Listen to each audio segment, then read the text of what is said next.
Today we're going to be making a silicone mold, so let's jump in and get started. I'm going to be using this blue silicone from S RESIN. Discount code NAPTIME will give you a discount. So to start out, today we're going to be using or making our own mold housing. So I always like to start out by adding packing tape, just like this, and overlapping it on itself to make a barrier. This is going to be the bottom of our mold. So you want to make sure that there's a little bit of an overlap so no silicone rubber flows completely out the bottom of your mold. So you can see here I'm kind of overlapping it, and doing this with gloves on is hard. So I had these little glue sticks. I was able to just kind of push this down and get my glove off there. So just take your time, and how much tape you're going to want to use is just going to depend on how big the item is that you're molding. 4 pieces for this project was good. For the actual mold housing, I'm using this 32-ounce plastic cup. I'm going to cut the top off of it, and then that's going to be our mold housing. So today we're going to be molding this gorgeous glass votive candle holder. I picked this up off eBay, and there's not a lot of information if you can make molds of something that is glass. So I wanted to give it a try. And you want to make sure you clean the item that you're molding really well, because any fingerprints or imperfections like this are going to show on your mold.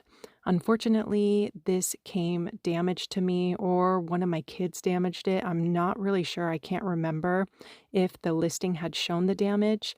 I don't think I would have bought it if it had said that it had that little chip, because like I said, that is going to show up on every single mold that you make. So you want to pick a piece that's flawless and make sure you clean it off well so there's no fingerprints or scuffs or anything like that on it, because those fingerprints will also transfer to your mold. So I put that down right on top of the packing tape, and then I'm taking the cup and making sure there's enough room around the candle holder so the silicone rubber can get down there and make a nice thick mold. You don't want to put the cup super close to the edge of the item you're molding, because the mold will be really thin in that spot. So make sure there's an even space around the item that you're molding, if that makes sense. And now we're going to go in with hot glue and make a barrier around the entire bottom portion of the cup so no silicone rubber leaks out. And really go crazy with the glue, like add more than you think you'll need, because you don't want silicone to leak out of your mold housing. So just really go crazy with the glue and add a whole bunch. That's what I did off camera. I didn't want to bore you guys to death. So now we're going to mix up our silicone rubber. Silicone rubber is just like resin. It's so easy to use. It's got 2 parts, a part A and a part B, and it's equal parts by weight. So you do need a digital scale.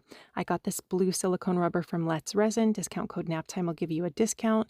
I poured in 11 ounces of the blue part, and now I'm pouring in 11 ounces of the clear part to make 22 ounces total.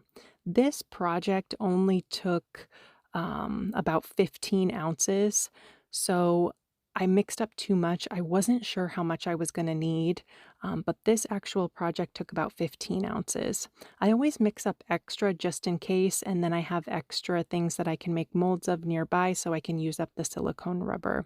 And now we're going to mix this up for 5 minutes, and just like resin, you want to mix it thoroughly, really incorporating those parts A and B together. Scrape the bottom of the cup, scrape the sides of the cup, scrape off the stir stick. And here we are 5 minutes later.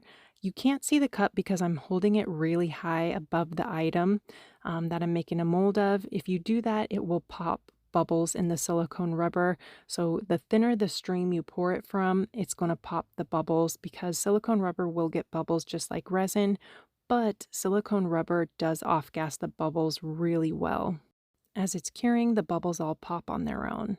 So I poured a good amount of silicone in there. I wanted about a 1/4 inch above the bottom of the candle holder, and this is 10 minutes later. You can see I sprung a leak right here in this spot.